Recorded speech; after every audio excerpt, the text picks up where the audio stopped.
Mae'n siŵr eich bod chi wedi dyfalu erbyn hyn ym mod i ar yn ffordd i dŷ un o hoff gyfansoddwyr Cymru, Robat Arwyn.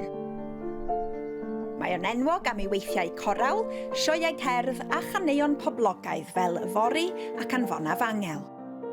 Mae rhai o'i brif lwyddiannau wedi deillio o gydweithio a bryn terfel.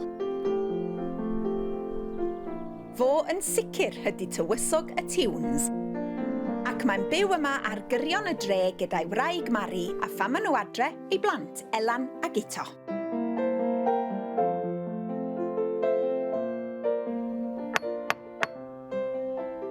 Wel, diolch am y gwahoddiad i dy gartra hyfryd di, a da ni yn y stafell gerdd rwan. Felly, pryd wyt ti'n cofio, dwi'm yn gwybod, ymhyfrydu mewn cerddoriaeth o fod yn hogyn bach? Ia, o'na piano adra yn Hawl Sarn lle o'n i'n byw, ac o'n mam yn chwarae piano, dad yn canu yn y tŷ, nid tu allan i'r tŷ.